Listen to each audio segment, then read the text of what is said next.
Bueno, buenas noches a todos. Hoy vamos a estar viendo la clase de reducción de dimensiones, como habrán visto en las teóricas. En la clase de hoy vamos a partir por, en principio, diferenciar lo que veníamos viendo y lo que vamos a ver la clase de hoy y del lunes con Nacho. Nosotros veníamos trabajando con modelos de aprendizaje supervisado. ¿Qué quiere decir esto? Teníamos un conjunto de variables, las features, los data frames, donde cada observación está asociado a un target. Es decir, por ejemplo, si venía una muestra y determinamos si esa muestra era cancerígena o no.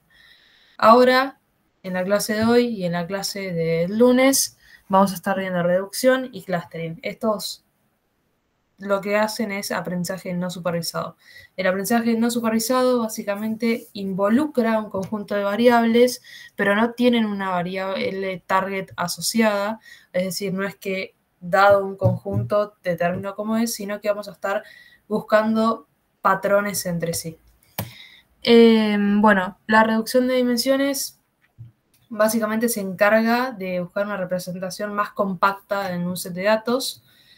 Algunos posibles usos son, bueno, la optimización de recursos, lo que es visualización de datos. Por ejemplo, si tenemos múltiples variables, podemos poderlos llevar a una visualización de 2 o 3 dimensiones, comprensión de imágenes y feature engineering.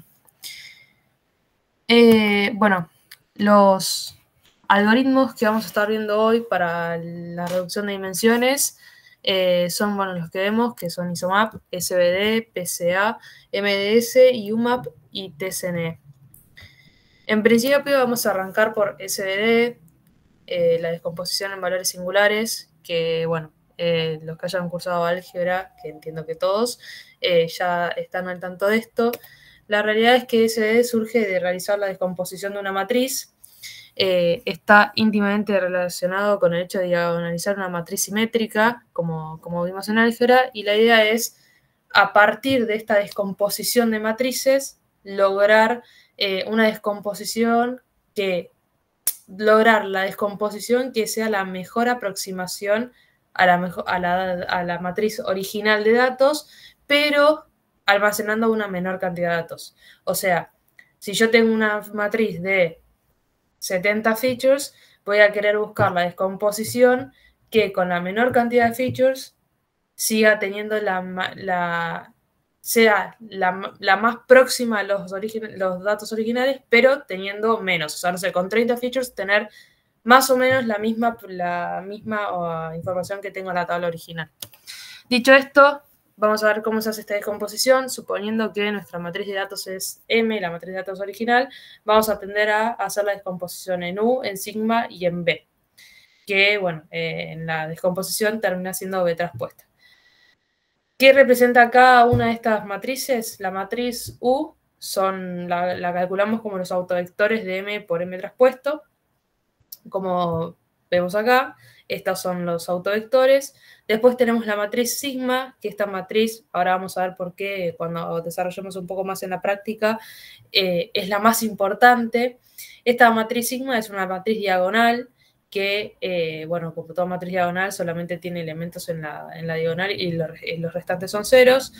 ¿Qué es lo que contiene esta matriz sigma? La matriz sigma lo que contiene son los valores singulares, que son los valores que se obtienen de calcular la raíz cuadrada de los autovalores de M transpuesto por M. Es decir, esta matriz la transponemos, la multiplicamos por M por M transpuesto, calculamos los autovalores como vemos en álgebra y obtenemos los valores singulares.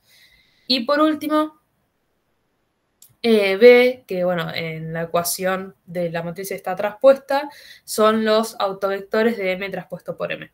Entonces, B, autovectores de M transpuesto por M, U, autovectores de M por M transpuesto. Y sigma es aquella que está compuesta por los valores singulares. A ver, por las dudas. Ok. Bueno, vamos a ver un poco de en qué consiste SVD, o sea, cuál es la idea de esa matriz, cómo hacemos esa descomposición utilizando NumPy. Está conectando, listo. Bueno, para esto vamos a estar utilizando, bueno, NumPy como mencioné recién. En este caso, vamos a utilizar esta función. Vamos a ver una parte más teórica y después lo vamos a ver en otro ejemplo con una imagen. Donde vamos a tener, bueno, la función lo que va a hacer es tener la matriz A. Con esa matriz A se hace la descomposición utilizando CBD. Obtenemos U, B, E, U, sigma y bueno, este es B traspuesto.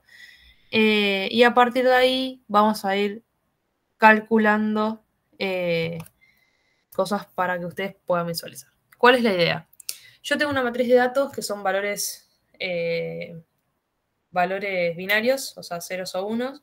Es una matriz, o sea, cada posición de la lista es una lista con elementos que se va a llamar D. Esta matriz D, yo lo que voy a querer hacer es una descomposición, una descomposición de la matriz.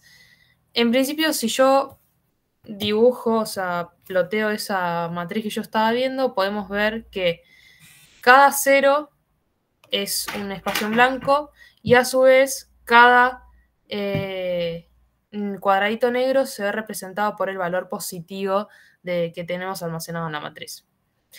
Bueno, entonces esta es la matriz de datos original de la cual nosotros vamos a pasar a hacer toda la descomposición para reducir la mayor cantidad de dimensiones sin perdiendo la menor información posible, es decir, teniendo la mejor aproximación a la matriz de datos original.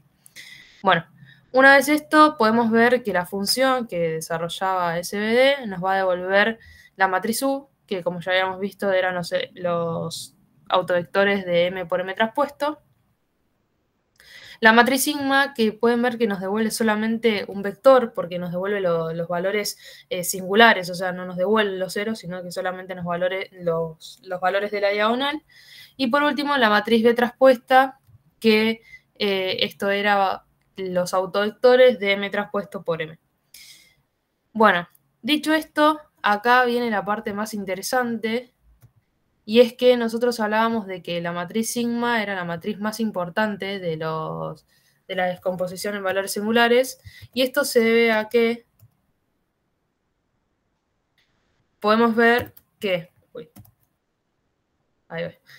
Nosotros teníamos, cada uno de estos representan un valor singular, es decir, bueno, acá teníamos a la menos 0,1 o a la menos 0,0 y demás, es por eso que acá se han representado de esta forma, pero bueno, en sí teníamos estos 6 valores singulares. 474, 1,41, 1,41 de vuelta, 0,73 y los dos ceros. ¿Cuál es la gracia de los valores singulares? Los valores singulares nos van a estar indicando cuál es la energía, es decir, cuál es la información que me aporta quedarme con ese valor singular y los autovectores asociados. Es decir, podemos ver que con el primer autovector, con el primer valor singular, es decir, el 474, si yo me quedo con ese valor singular y los dos autovectores asociados, es decir, el de U y el de B traspuesta, yo estaría quedándome con este porcentaje no, con esta información, es decir, yo ya tengo, o sea, tengo bastante información, no está claro qué es lo que tengo, pero sé que hay algo. Ahora, si yo me quedara con el 1,41, quedarme con el primer valor de 1,41 me estaría aportando esta información. Entonces, si yo acumulo, es decir, la parte de arriba es lo que me da cada valor singular y la parte de abajo es lo que es la información, la energía acumulada. Entonces, si yo me quedara solamente con las dos dimensiones, es decir, redujera de 6 dimensiones a 2 dimensiones, la información que yo estaría almacenando sería esta. O sea, tengo pérdida de información porque no es claro, o sea, no es que si yo me quedara solo con los dos primeros, puedo llegar a entender que se trata de un corazón, pero no lo tengo claro en realidad. Ahora, si yo me quedara con las primeras 3 dimensiones, podemos ver que ya arranca a esclarecer la situación, porque ya arrancamos a ver los bordes arriba mejor, y ni hablar que si me quedo con el 0,73, yo ya veo el total de la información, o sea, no estoy, puede que haya algún dato que lo esté perdiendo, pero yo ya tengo la información exacta, o sea, yo ya puedo ver el corazón entero y trabajar con eso. Y sin ir más lejos, esto nos demuestra que en vez de quedarnos con las 6 dimensiones originales, yo podría tener una matriz de 4 dimensiones en las cuales, la cual resultaría la mejor aproximación, o sea, una aproximación óptima a la matriz de datos original, donde reduciendo el espacio que esta matriz me ocuparía. ¿Alguna pregunta? ¿Me están siguiendo? ¿Alguien se perdió en el camino? Al menos. Yo me perdí en la parte de los valores 4,74, 1,41. Sí, obvio, vamos de vuelta. Los valores esos salen de acá, mirá. O sea, nosotros hacemos la descomposición en valores singulares. Esos valores de 1,74, de 4,74 y eso son los valores singulares de la descomposición de la matriz. O sea, son la raíz cuadrada de los autovalores de m por m traspuesto, donde los cuales son los que me van a indicar la relevancia de los autovectores. Es decir, con esos valores singulares yo voy a determinar cuáles son los que me aportan mayor energía. Salen de acá, de realizar la descomposición. Son los valores singulares, los elementos de la diagonal de la matriz sigma. Goya, gracias. No, por favor. El resto, venimos bien.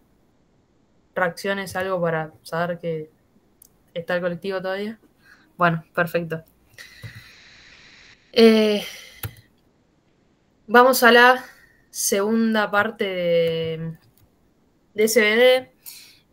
Para esto vamos a estar usando una imagen. Algo que quiero dejar claro desde un primer momento es que SVD no se usa, si bien nosotros vamos a estar comprimiendo una imagen, SVD no es que se utiliza para eso, sino que simplemente es una forma tangible de que ustedes vean cómo funciona el tema de la energía y demás. Entonces lo mostramos de esa forma, pero no es que se trabaja solamente con SVD para compresión de imágenes. Bueno, vamos a estar usando una imagen, que esta imagen tiene estas dimensiones, es decir, 188 por 336. Esta imagen es una imagen de la fuga, podemos ver. Acá tenemos, bueno, los píxeles, eran 336 y 188. Y lo que vamos a hacer es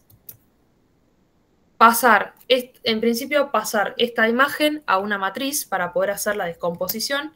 Podemos ver que de esta forma estamos haciendo la transformación de imagen a una matriz de datos, obteniendo entonces la lista de listas que representan, es decir, la lista original tiene 188, si no me equivoco, y cada una de ellas tiene las 336 posiciones de la longitud de la imagen.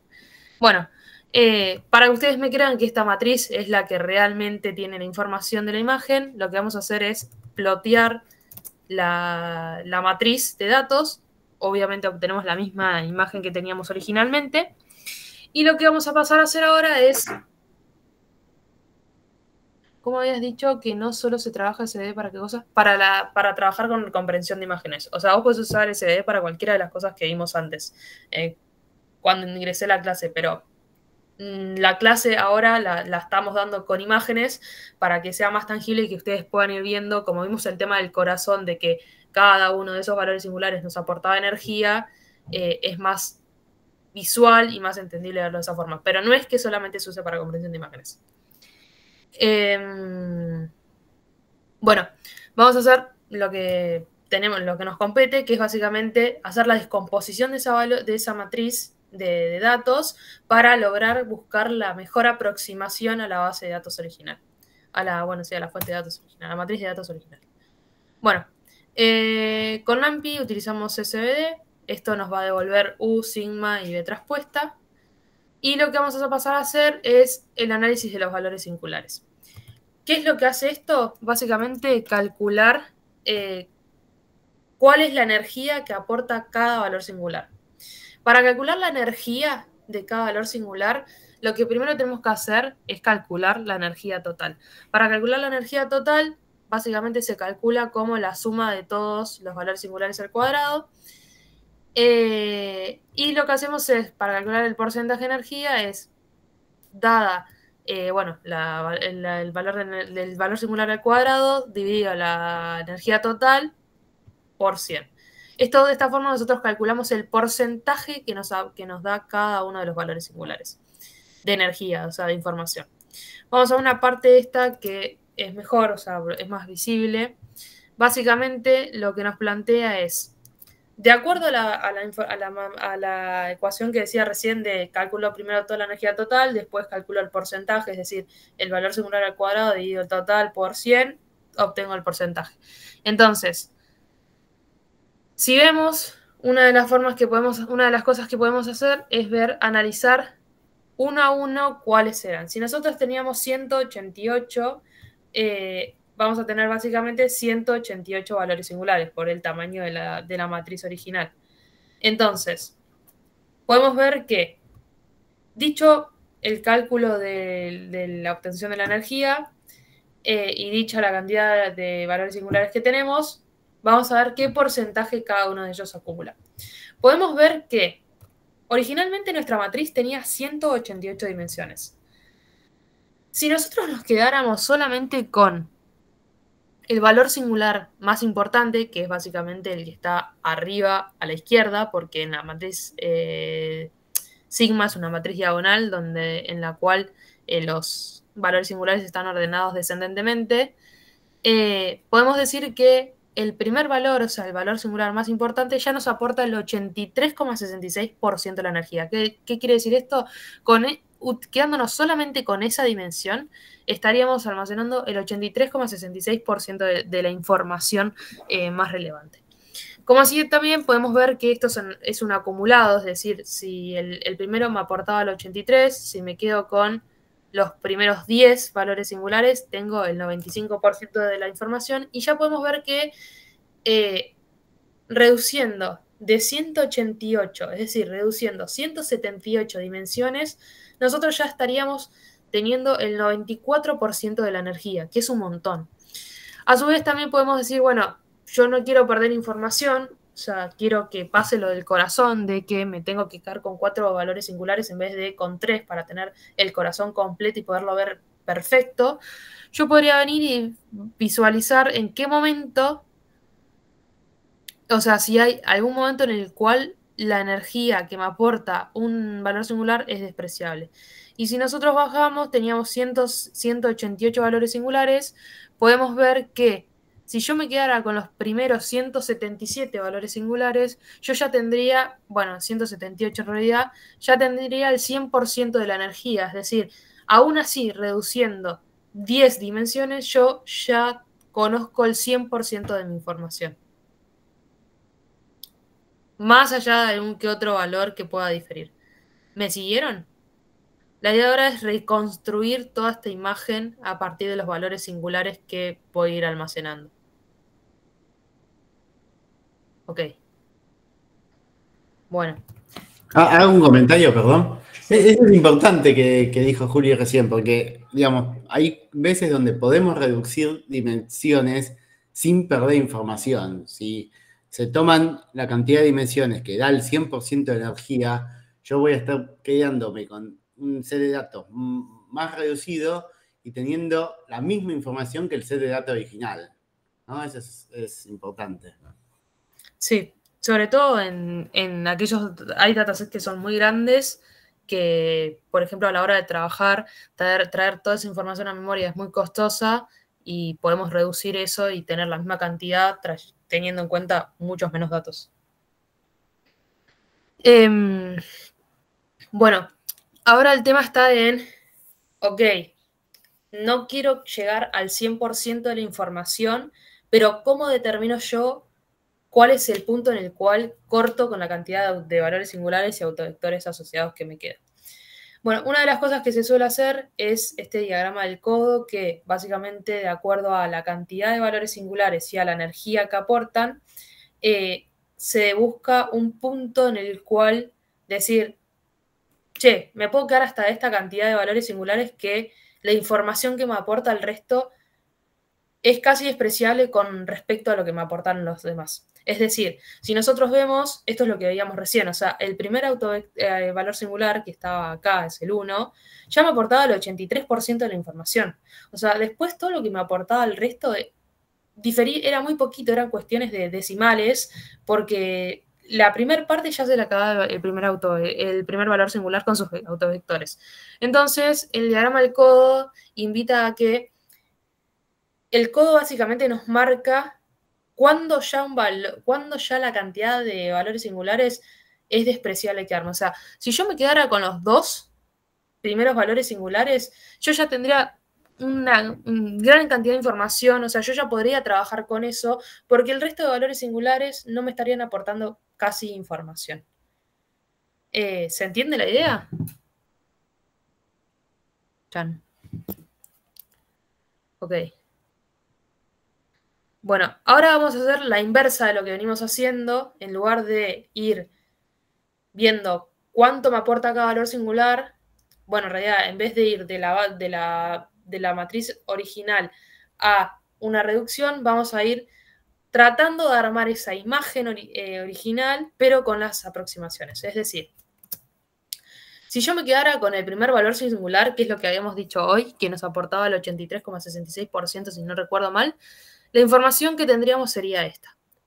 Ahora, si yo, en vez de quedarme con solamente el primer valor singular, me quedaría con los 2 primeros, podemos ver que ya tenemos una gran cantidad de información, porque podemos ver que acá hay algo, no sabemos qué, o sea, yo ya sé porque ya vimos la imagen, pero acá podemos ver que hay columnas. Entonces, ya con una total reducción de dimensiones, porque estaríamos pasando de 178 a 2, ya tendríamos mucha información. Con 3 lo mismo, podemos ir de 5 en 5, es decir, construyendo más adelante. Vemos que... Uy, Dios, ¿por qué? Ahí va. Con 5 ya podemos ver incluso la guardia de la facultad, acá hay algo, las columnas son más visibles. Con 10 ya tenemos información total, o sea, si conocemos la FIBA ya sabemos de qué se trata. Con 15 ni hablar. Con 20 ya está básicamente la imagen de la facultad intacta. Con 25 mejor. O sea, podemos ver que la diferencia entre quedarme con 30 y con 35 solamente aclara detalles, pero no me aporta ya más información de la que yo necesitaba. O sea, yo quería saber si era la facultad o no. Yo ya le distingo.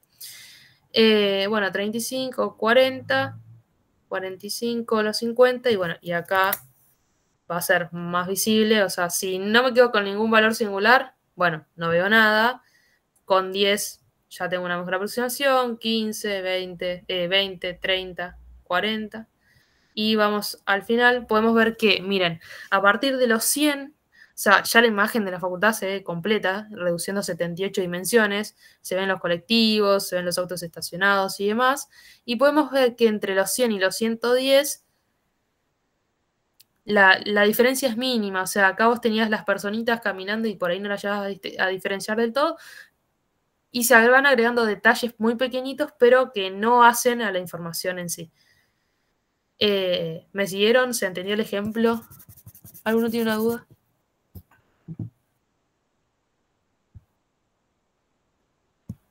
Perfecto. Bueno, volvemos a la PPT. Bueno, esto era un spoiler que me olvidé que estaba. El próximo algoritmo que vamos a ver es PCA.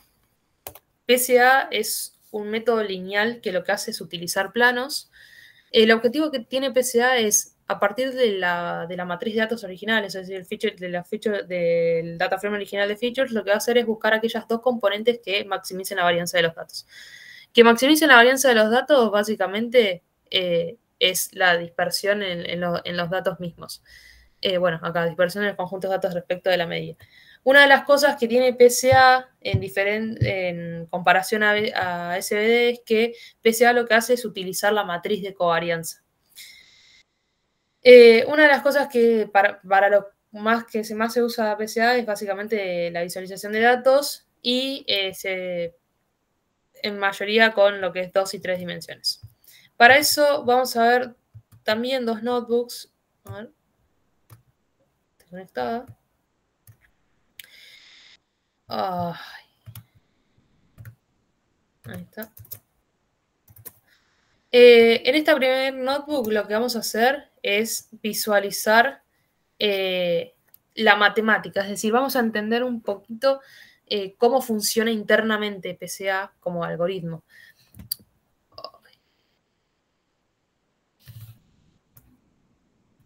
Qué raro.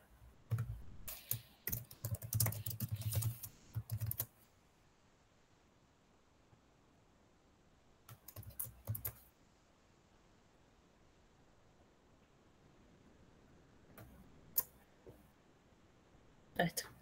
Bueno, PCA lo que hace es básicamente tenemos una nube de datos original, como podemos ver acá en este cuadrante, que tenemos la nube de datos originales, y lo que vamos a hacer es, dentro de esa nube de datos original, buscar aquellas dos componentes que maximicen la varianza.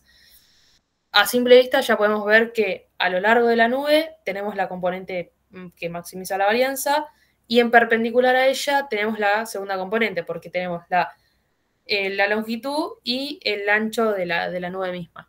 Entonces, una vez que tenemos esas dos componentes que maximizan la varianza, lo que vamos a hacer internamente, lo que se hace para determinar esas dos es calcular los autovalores y los autovectores de la matriz de covarianza, por eso mencionaba recién que se utilizan, pero una vez que ya tenemos esas dos componentes identificadas, es decir, sabemos cuáles son, lo que se va a hacer es tomar la componente 1 como la que maximiza la varianza por sobre todas las demás, se va a transformar los datos, como vemos en este cuadrante a la derecha, que lo que hace es rotar los datos, es decir, para cada uno de los datos originales se le resta la media de los datos que tenemos para lograr obtenerlo sobre la proyección de la componente 1.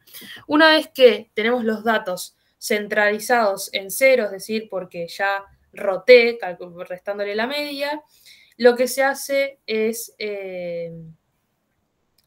agarrar y proyectar esos datos. Una de las particularidades que tiene PCA por trabajar con la matriz de covarianza es justamente esto, tener los datos centralizados, es decir, restarle la media para poder trabajar correctamente. Una vez que tenemos los datos centralizados, es decir, se proyecta, como vemos en este cuadrante, se proyectan los datos sobre la componente 1 y una vez que están proyectados, lo que queremos hacer es volver a tener, o sea, acercarnos a la idea original, que era que la nube de datos estaba en diagonal en nuestro cuadrante, entonces lo que se hace es, tengo los datos proyectados, ya los centralicé, los proyecté, y una vez que los proyecté, le sumo a cada uno de esos datos la media, y obtengo la dirección original que tenía los datos, es decir, me terminan quedando los datos sobre las dos componentes que maximizaban la varianza. ¿Me siguieron? Vamos a partes. En primer lugar, tengo los datos originales, calculo el autovalores, autovectores, identifico las dos componentes. Una vez que tengo las dos componentes identificadas, centralizo los datos, restando la media. Una vez que centralicé los datos, los proyecto sobre la componente 1 para que hacer hincapié en las dos componentes que maximizan la varianza. Ya tengo ya hice hincapié en la primera y para reforzar sobre la segunda componente que maximiza la varianza, necesito hacer la rotación y de esta forma me quedan los datos proyectados en esas dos features, en las dos componentes que maximizan la varianza. ¿Me siguieron? ¿Perdí a alguien en el camino? Sí, yo tenía una pregunta, Juli. Sí, obvio. Acá nosotros empezamos en 2 dimensiones y pasamos a una, por ejemplo, como para tratar de entender un poco más. O sea, acá cómo tenés se dos podría features. Acá Sí. tenés dos features y buscar las dos que maximizan la varianza. Pero ahora, por ejemplo, vamos a ver un ejemplo. Mira, si querés te lo respondo ahora con esto. Dale. Vos tenés En este caso vamos a usar un dataset que lo que hace es traer información como, creo que es el que usamos la semana pasada, que trae la información del cáncer, es decir, dado un conjunto de features va a determinar si un tejido es maligno o benigno. Entonces, lo que hacemos es, tenemos un dataset que tiene 30 features,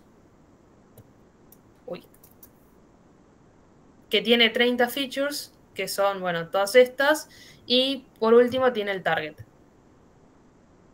Lo que hacemos con PCA es decir, yo de todos estos 30 features, o sea, yo no puedo graficar estas 30 dimensiones en algo que yo pueda entender. Entonces, como yo quiero tener una noción de cómo está armado el dataset, lo que voy a hacer es reducirlo a 2 dimensiones para poder entenderlo, entender de qué se trata.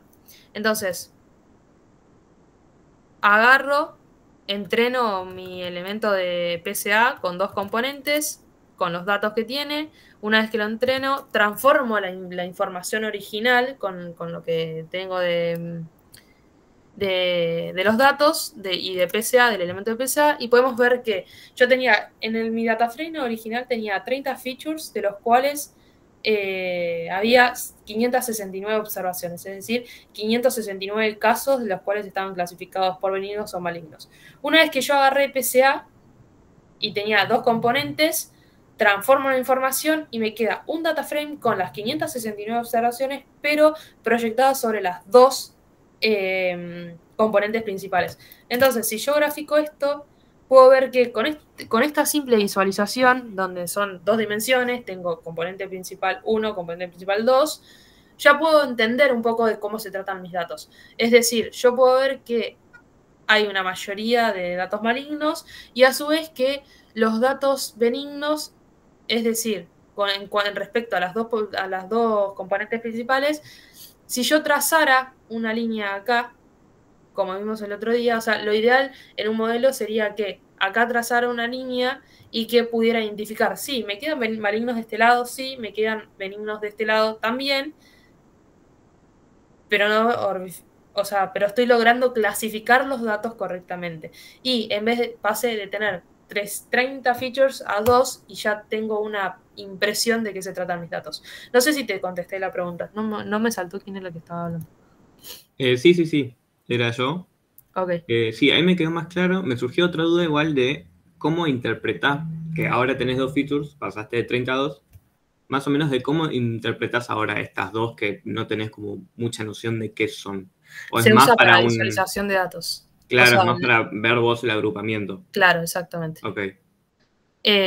Acá había escrito Martín. Sí, o sea, si vos quisieras pasar de 3 dimensiones, sí, o sea, tenés 3 componentes que maximizan la varianza. O sea, acá en vez de indicarle 2, indicás 3 y lo que hace es buscar las 3 dimensiones que maximizan la varianza. Bueno, vamos con el segundo notebook de PCA.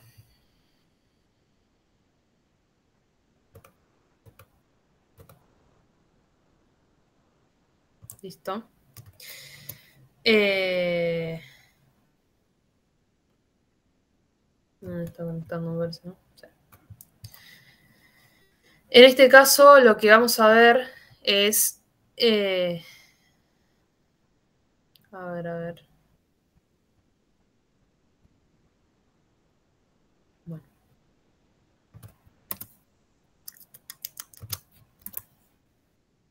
Vamos a estar trabajando con el dataframe de Iris. Iris, no sé si lo conocen o no, es un dataframe que son básicamente 3 tipos de flores que difieren por el tamaño del pétalo y del sépalo.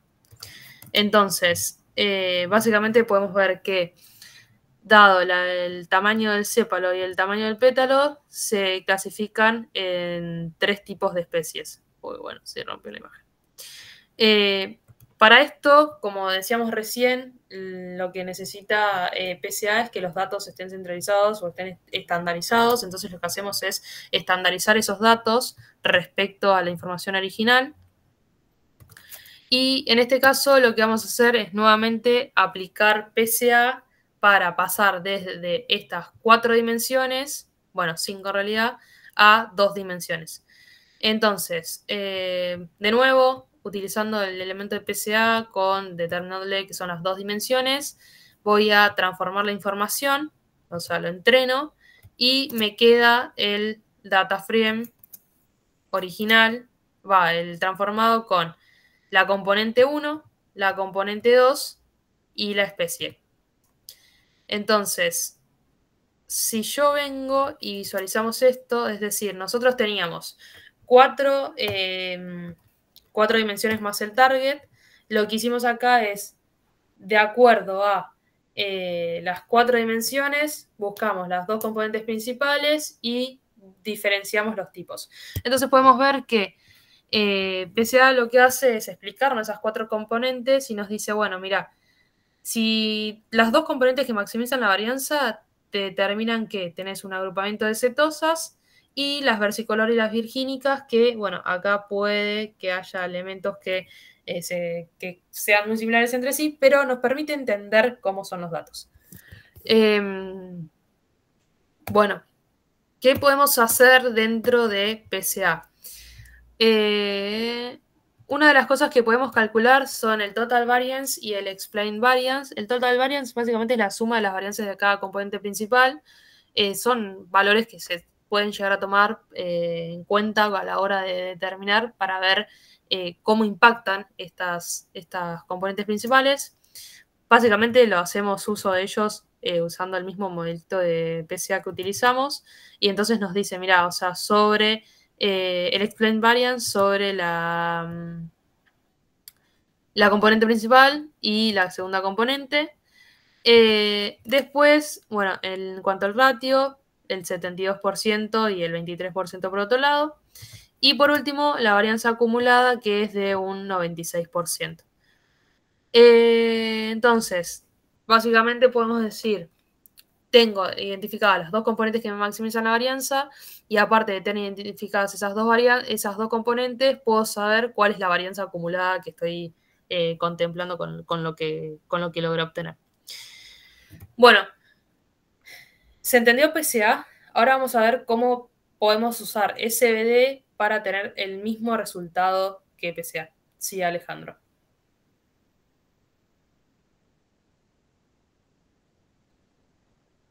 ¿Seguimos? ¿Alguien tiene dudas? Creo que todo bastante claro. Ok, perfecto. Bueno, ahora lo que vamos a hacer es, nosotros obteníamos, en SVD teníamos una descomposición de valores singulares y por otro lado dijimos que en PCA lo que se hacía era, a partir de la matriz de covarianza, calcular vectores y autovalores y con eso buscar las 2 que maximizaban la varianza. Nosotros básicamente con SVD podemos hacer eso. ¿Por qué? Porque nosotros también estamos diagonalizando una matriz, o sea, estamos separando U, sigma y B traspuesta y buscamos también autovalores y autovectores que nos ayuden a quedarnos con la información. Lo único que diferenciaba a SVD de PCA es que PCA no trabaja con una matriz cualquiera, sino que trabaja con la matriz de covarianza y que requiere que los datos estén estandarizados. Es eso que dijimos de que tenían que estar centralizados. Entonces, vamos a ir utilizando SVD para ver si logramos obtener el mismo resultado de PCA. Bueno, entonces, tenemos la matriz de datos originales. Estandarizamos los datos porque lo requería PCA, entonces como yo quiero llegar al resultado de PCA voy a seguir los mismos pasos, pero aplicando SVD. En este lugar vamos a calcular la matriz de covarianza, o sea, yo no puedo aplicar SVD sobre la matriz original, sino que voy a calcular la matriz de covarianza y a partir de eso voy a trabajar. Una vez que tengo la matriz de covarianza, aplico SVD, es decir, me quedo con U, sigma y B traspuesta. Y de nuevo, con SVD íbamos a ir viendo energía acumulada de cada una de las componentes y demás. No, ahora no, o sea, yo ahora solamente quiero comparar y ver si logro obtener el mismo resultado. Entonces, como con PCA trabajé con 2 componentes, me voy a quedar con los dos valores singulares y los 2 autovectores asociados a cada uno de ellos. Entonces ya me quedé con las 150 filas, es decir, observaciones, y las dos componentes estas asociadas a los dos, valores singulares más importantes. Y lo que vamos a hacer es, tenemos el primer autovector, el segundo autovector y las especies. Y lo que hacemos ahora es graficar y podemos ver que si bien el resultado de obtener PSA estaba girado, o sea, estaba la parte roja de este lado y las otras del otro, logramos llegar al mismo resultado porque en sí lo que se está haciendo por detrás es lo mismo, solamente que SVD nosotros lo podríamos haber aplicado directamente sobre la matriz de datos y PSA hace ese paso intermedio en que en lugar de agarrar y aplicarlo sobre la matriz de datos original, lo aplica sobre la matriz de covarianza. ¿Alguna duda?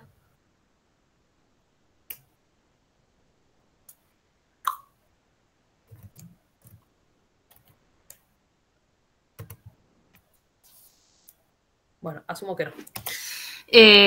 Bueno, SVD versus PSA, básicamente es lo que les decía recién. SVD generalmente es más eficiente y numéricamente más estable porque no trabaja con la matriz de covarianza, sino que trabaja con los datos originales.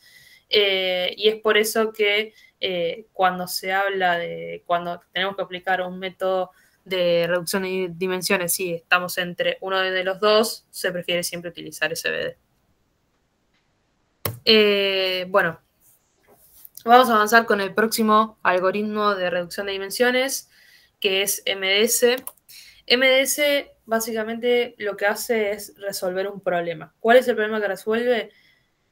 Supongamos que nosotros tenemos una matriz de datos de distancias entre ciudades, entre puntos, es decir, tenemos coordenadas, pero, bueno, en realidad tenemos distancias entre las ciudades que se desconocen, entonces lo que se quiere buscar es justamente la coordenada en el plano para esas ciudades. Es decir, si tenemos la distancia de Mar del Plata a Azul y de Azul a Tandil y de Tandil a Mar del Plata, yo voy a querer ubicar esas tres ciudades en un plano a partir de utilizar esas distancias que planteábamos. Entonces, si nosotros vamos a usar MDS, en este caso tenemos un CCB. Ay, no sé si no va a romper esto. Lo supuse. Esperen un segundo, vamos a solucionarlo.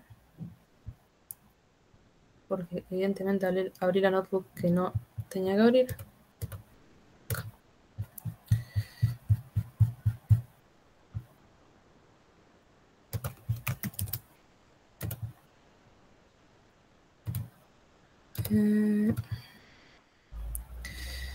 Acá, un segundo.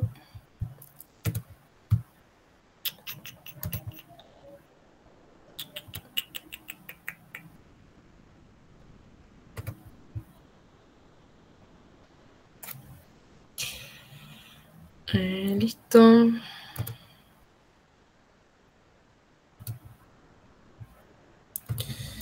Drive. Bueno, estoy buscando este archivo. Acá. Aquí.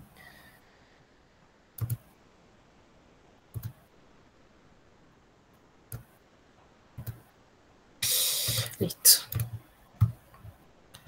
Entonces. Bueno, entonces lo que vamos a hacer es trabajar con un data frame que lo que tiene es, básicamente es una matriz que podemos decir que simplemente es una matriz de distancias en las cuales, como es una matriz de distancia entre ciudades, la diagonal es 0, porque al ser 0 significa que, bueno, es la distancia consigo misma, y después cada una representa la distancia de sí a la próxima ciudad. No sé, de Atenas a Barcelona, la distancia es de 3.313, a Bruselas es 2.963. Entonces, lo que hace Esto es, bueno, nosotros lo vamos a transformar en, primero esto es cuestión del plot nada más, vamos a quedarnos con todos los nombres, y una vez que hacemos así, esto generamos la matriz de distancia. La matriz de distancia es básicamente la misma matriz que teníamos recién, pero en lugar de tener los nombres de las ciudades entre sí, es una matriz de una lista de listas donde cada posición de la lista original es un vector de distancias entre sí. Entonces, una vez que tenemos la matriz de distancia, en este caso podemos ver que es una matriz de 20 por 20, cuadrada como suponíamos todos, porque marca la distancia de todos contra todos. Y lo que se hace es aplicar el algoritmo de MDS. Entonces, ustedes fíjense que siempre, recordatorio para el TP que están desarrollando, hay que usar la semilla. Una vez que tenemos el objeto creado de MS, transformamos la información. Y con esa información podemos ver que ahora lo que hizo MDS por detrás es, dada todas las distancias, agarró y generó las coordenadas para cada una de esas ciudades. Lo que vamos a hacer es, dadas esas coordenadas y esos nombres de ciudades, lo vamos a graficar en un plano y podemos ver que tiene sentido. O sea, está Lisboa de este lado, está Madrid, Barcelona, Copenhague en arriba, Atenas está allá. O sea, logró, de acuerdo a las distancias que había entre las ciudades, obtener cuáles serían las coordenadas en un plano, respetando esas distancias entre sí. ¿Me siguieron? Es bastante sencillo MDS. Ok. A ver.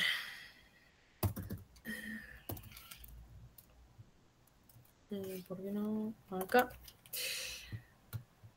Bueno. El próximo algoritmo es ISOMAP. ISOMAP básicamente lo que hace es, se suele utilizar para visualización de datos, procesamiento de features o agregados de nuevos datos. Y lo que hace ISOMAP es, a partir de los datos, va a agarrar esos datos, va a construir un grafo, va a calcular la distancia de dichos grafos, y como nosotros ya teníamos un algoritmo que trabajaba con distancias, va a aplicar justamente ese algoritmo que es MDS para obtener una representación de los datos en pocas dimensiones. ¿Qué quiere decir esto? Supongamos, tenemos no sé, una imagen en 3 dimensiones. Lo que va a hacer es, a partir de eso, se va a quedar, en principio va a crear un grafo no dirigido, es decir, donde cada uno de los puntos que tiene de los datos va a estar conectado a sus cada vecinos más cercanos, partiendo de la base. Una vez que cada uno de sus puntos de la imagen de 3 dimensiones está conectado a sus cada vecinos más cercanos, lo que va a hacer es obtener una matriz de distancia entre los puntos y va a construir una nueva matriz de todos los puntos contra todos los puntos. Básicamente lo que teníamos originalmente. O sea, hoy, hace unos segundos, estábamos viendo una matriz de distancia entre ciudades. Teníamos una matriz donde teníamos de esta ciudad a esta ciudad y una distancia de esta ciudad a la otra. Básicamente ocurre lo mismo, nada más que con puntos. Una vez que está toda la matriz de distancias, se aplica, Dijkstra o Floyd-Warshall para obtener la distancia mínima. Y una vez que tenemos las distancias mínimas, aplicamos MDS con 2 o 3 dimensiones para obtener una representación de los datos, justamente en esas dimensiones. ¿Me siguieron? ¿Se entiende la idea? Ahora igual con el ejemplo es más visible. Acá. Vamos a agarrarlo.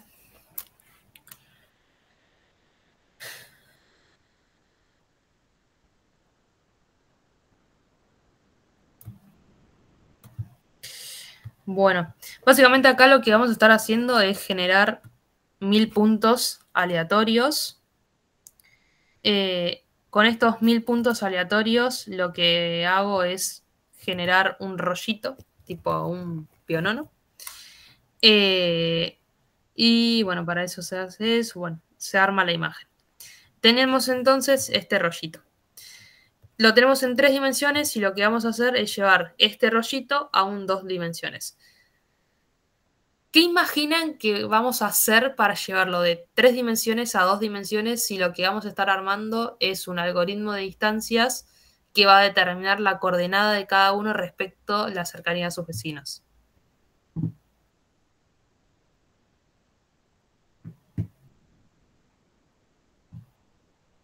Chan.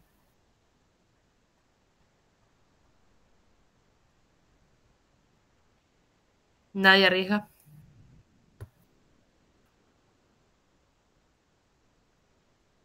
Bueno, vamos. Vamos a verlo.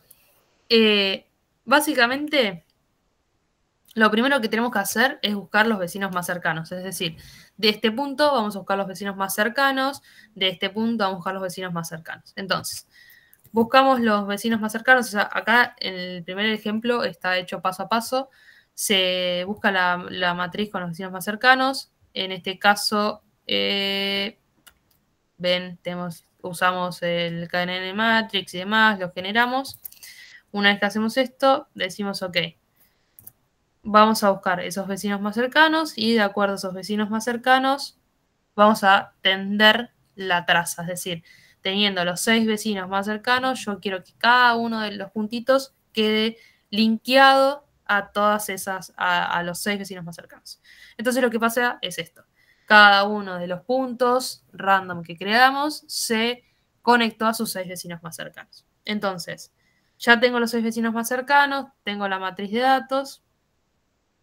Lo que voy a hacer es calcular isomap, o sea, aplicar isomap sobre toda esta información con esos datos y podemos ver que lo que hizo isomap, o sea, si íbamos paso a paso, nosotros teníamos un punto, los vecinos más cercanos, conectábamos esos vecinos más cercanos, calculábamos la matriz de distancias, minimizábamos esas distancias y MDS buscaba un punto en el plano para que ese vecino estuviera cerca.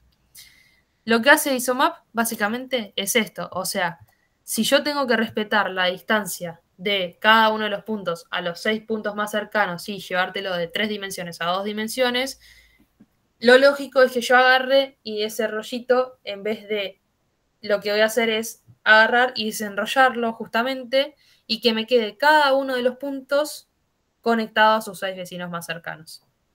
Entonces, si yo llevo de 3 dimensiones a 2 dimensiones, lo desenrollo y sigo manteniendo esas distancias entre los puntos. ¿Se entendió? Con los 6 vecinos más cercanos.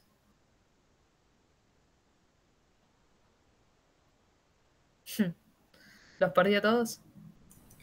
Acá, Juli, más o menos, ¿cómo va variando dependiendo cuántos vecinos tomes?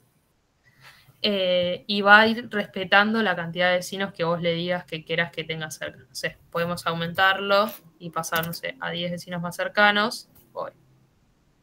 Bueno, se me rompió todo porque tengo que cargar todo de vuelta.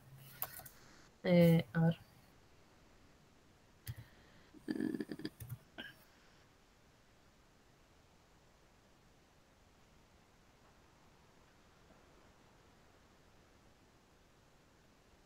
¿Algo más? Sí. Bueno, acá ponele tiene 5 vecinos más cercanos en vez de 6. Y básicamente es más o menos lo mismo, solamente que las cantidades de líneas van difiriendo entre sí. Y puede que si vos tengas más vecinos más cercanos, o sea, le pongas 30 vecinos más cercanos, te queden más cerquitas los puntos en vez de tener estos huecos que tenés. Igual vamos a ver algo con unas imágenes 3D que también sirven para que veamos esto. Dale, joya. Bueno, otra forma que esto es si lo buscan en internet lo van a encontrar seguramente de esta forma, es tener una S y podemos ver que si calculamos, por ejemplo, los 25 vecinos más cercanos y las dos componentes principales, está andando muy lento.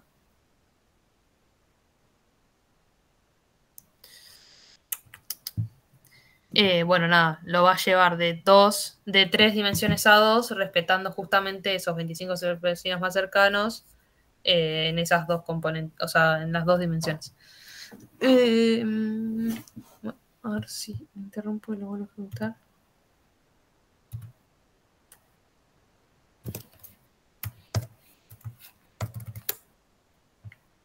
Bueno, no quiero saber nada. Me lo transformo en texto encima. Bueno, básicamente hace lo mismo. O sea, en lugar de tener S, va a desenrollar la S y va a quedar en un plano. Bueno, a ver. El próximo algoritmo que vamos a ver es TSNE. TSNE es un algoritmo para la representación de datos en 2 y 3 dimensiones únicamente, que se puede aplicar posterior a haber aplicado otro algoritmo de reducción. Es decir, podemos aplicar, no sé, por ejemplo, PCA y después aplicar sobre esa reducción, llevar, no sé, pongamos que tenemos 15 dimensiones, llevamos a un PCA de 3 dimensiones y después aplicamos un TSNE de 2 dimensiones, lo podemos hacer. Y lo que tiene como objetivo TSNE es lograr que los puntos que estaban cerca en n dimensiones se mantengan cerca en k dimensiones. Es decir, si yo paso de 4 dimensiones, voy a buscar que a 2 dimensiones voy a buscar que los puntos que estaban cercanos en 4 dimensiones estén cercanos en 2 dimensiones. El algoritmo de TSNE por detrás básicamente se basa en probabilidades. Tiene 2 pasos. Para cada uno de los puntos va a calcular la probabilidad de que el punto J sea vecino del punto I. Y lo que va a hacer en un segundo paso es, si la probabilidad de que I y J sean vecinos, es decir, que sea 1, entonces la P, siendo la probabilidad en n dimensiones, entonces Q, es decir, la probabilidad en la cantidad de dimensiones reducidas, sea un valor cercano a 1. Ahora, si la probabilidad de que en las dimensiones originales 2 puntos sean vecinos es 0, o sea, es un valor cercano a 0, es baja probabilidad, en las dimensiones reducidas va a quedar libre. O sea, puede que estén cercanos como puede que no, pero no es que va a respetar la distancia que va a haber en sí. Puede que estén súper lejos y de repente, como queda libre y en dadas otros puntos queden cercanos, pero no va a estar atado a que esa distancia se mantenga. Bueno, nada, la idea de esto es que se utiliza la divergencia de Kullback-Leibler y que el objetivo es justamente minimizar esa divergencia para obtener el mejor resultado. ¿Se entendió lo de las probabilidades? O sea, se entiende que si 2 puntos en 3 dimensiones eran vecinos, cuando reduzco a 2 van a seguir siendo vecinos, y que si no eran vecinos en 3 dimensiones, en 2 dimensiones pueden o no serlo. Ok, a ver. TSNE. Vamos a terminar las otras sesiones.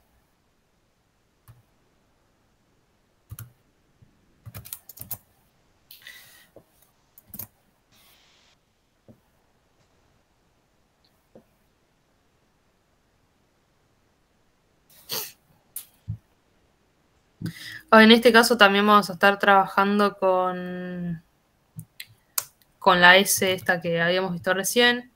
Básicamente, bueno, la graficamos, es la S, o sea, los puntos van de esta forma. Escalamos los datos y una vez que están escalados vamos a reducir a 2 dimensiones. Podemos ver que le decimos que si va a usar algún algoritmo inicial, use PCA. Y bueno, definimos el random state. Y una vez que tenemos el elemento de TSNE creado, vamos a transformar la información para poder hacer esa reducción. Entonces, una vez que estamos entrenando ese TSNE con mis datos, si yo grafico esto, básicamente podemos ver que nada que ver a lo que era Isomap, que tendía las líneas y demás, sino que acá lo único que le importa es que los datos, los puntos que estén cercanos en las 3 dimensiones, en las 2 dimensiones se mantengan cercanos. ¿Se entiende?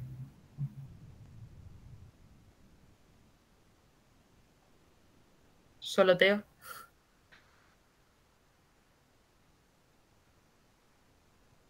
Ok. Bueno, a ver.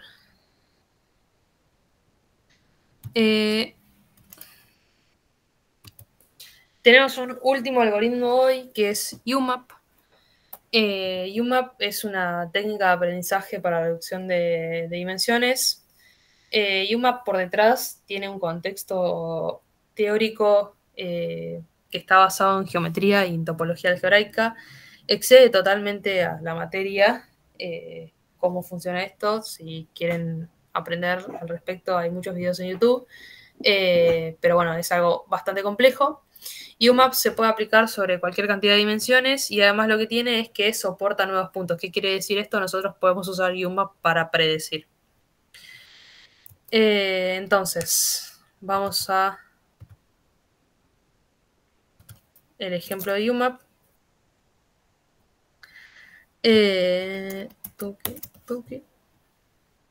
Para esto vamos a estar usando un CSV que lo que tiene es una imagen de un mamut. De esos datos vamos a utilizar solo 30.000 observaciones que construyen este mamut, dado que tiene más de 400.000 datos y si no se volvía muy pesado y no llevaba era un archivo muy grande y no llevaba sentido a utilizarlo todo, porque con esa cantidad de datos ya lo podíamos utilizar. A ver. No sé por qué está tan lento internet. A ver.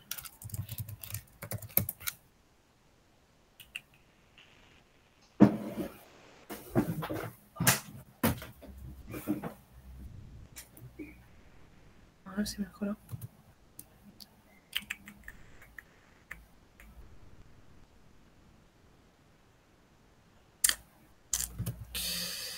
Ay, Dios.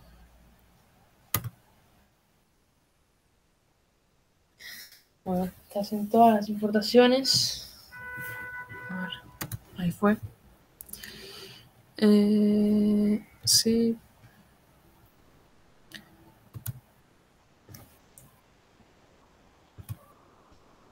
Bueno, tenemos los datos para estos datos. Bueno, dropeamos los nulls. Vamos a verlos. ¿De qué se trata? Básicamente son las tres componentes X, Y y Z y las observaciones. Vamos a graficar para que comprendan de qué se trata.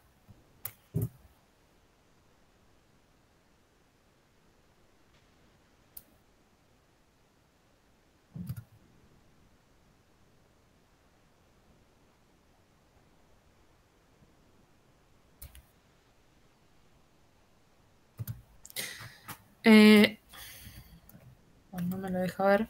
Pero bueno, es un mamut. Es el cuerpo punteado de un mamut. Lo que vamos a hacer ahora es sobre ese dataset aplicar el algoritmo de UMAP. O sea, creamos el objeto, le pasamos dos componentes para que haga la reducción. En este caso le decimos que utilice la distancia euclidia y que trabaje con los 30 vecinos más cercanos. Entrenamos. Y una vez que entrenemos...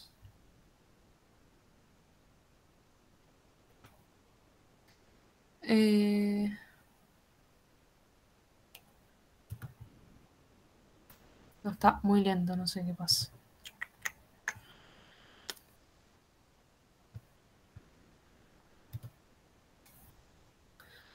Chan, chan.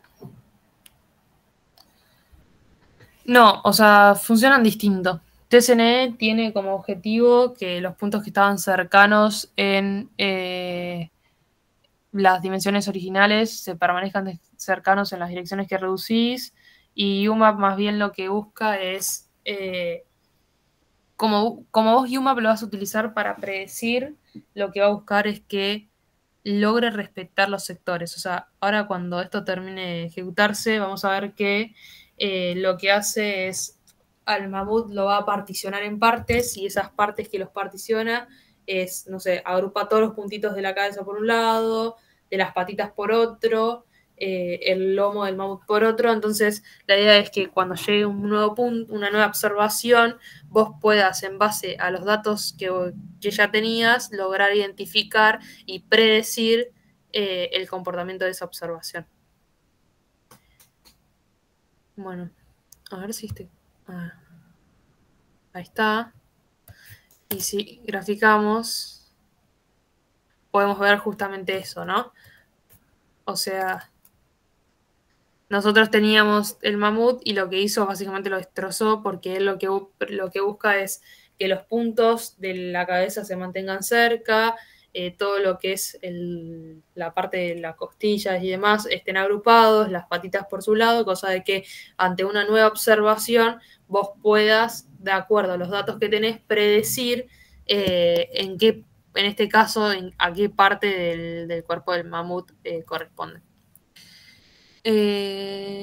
A ver. Bueno, ¿alguna duda de UMAP?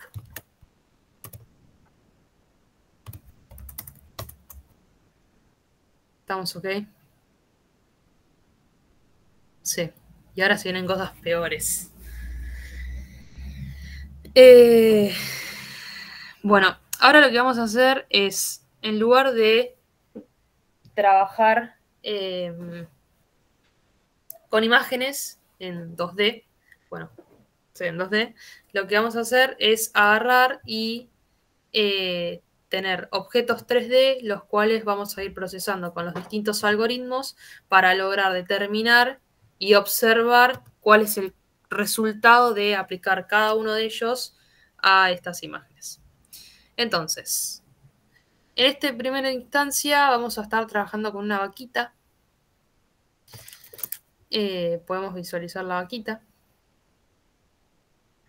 si es que mi internet lo permite.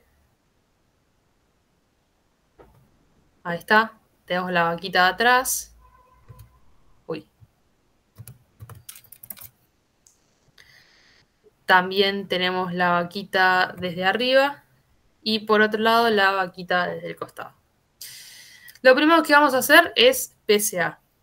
A ver, ¿quién me dice qué es lo que va a hacer PCA? Chan.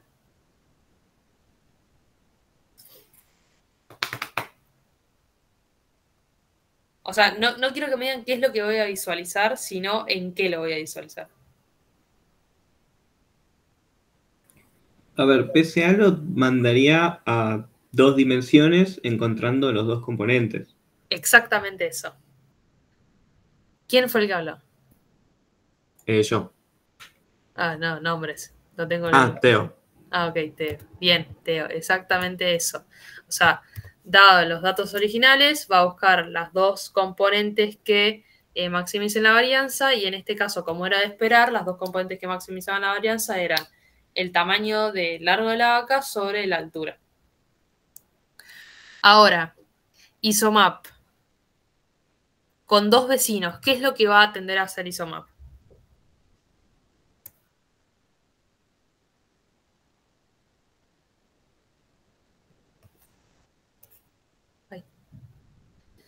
ISOMAP, ¿qué era lo que hacía? Claro, o sea, ISOMAP lo que hacía era respetar los vecinos cercanos. Entonces, a medida de que yo vaya aumentando la cantidad de vecinos cercanos que voy a tener en cada punto, esa vaquita va a ir tomando forma, si así lo quieren llamar, porque va a ir agrupando, va a ir manteniendo esos vecinos cercanos. Entonces, con 20 vecinos cercanos, si bien la rotó, podemos ver que la vaquita comparado a los dos primeros vecinos cercanos comienza a tener forma, como así también con los 50 vecinos más cercanos, lo esperado es que aún sea más visible el hecho.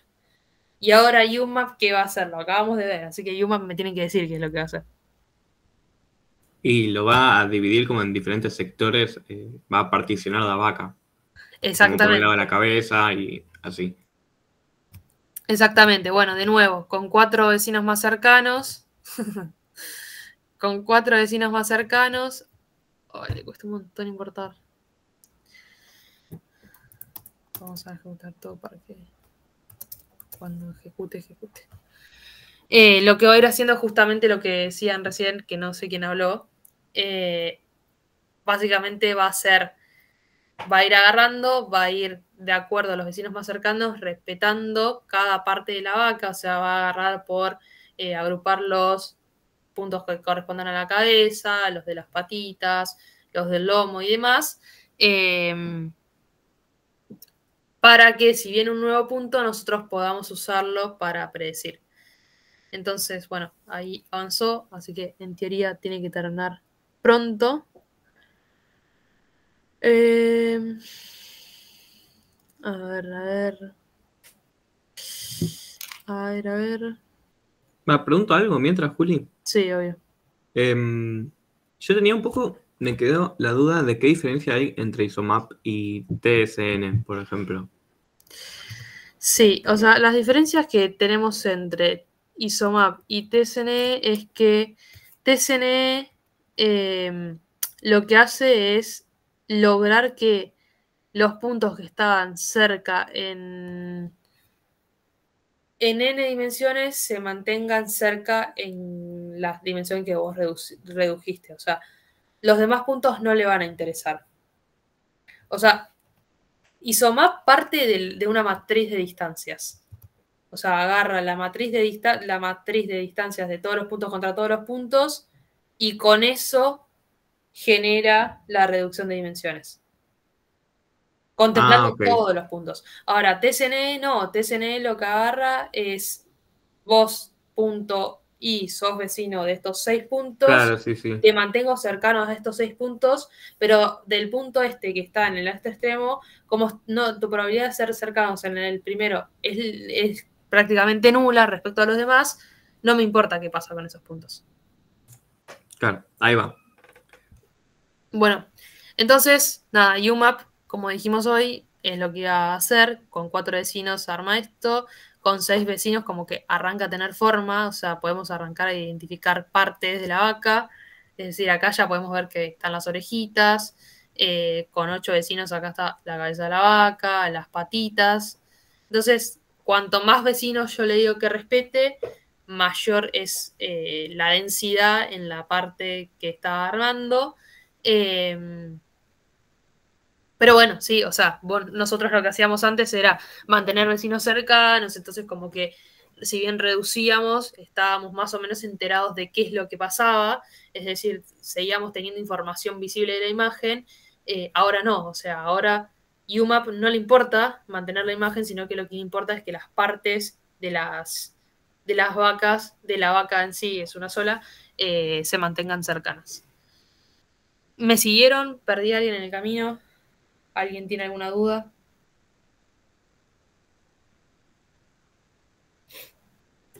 Buenísimo. Bueno, sin más, nos vamos al Kahoot. Está cargando.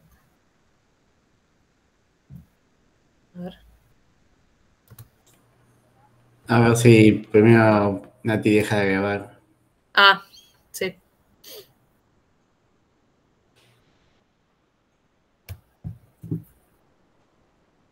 No sé si Nati está por ahí. Sí, ahí estaba frenando. Ok, ok.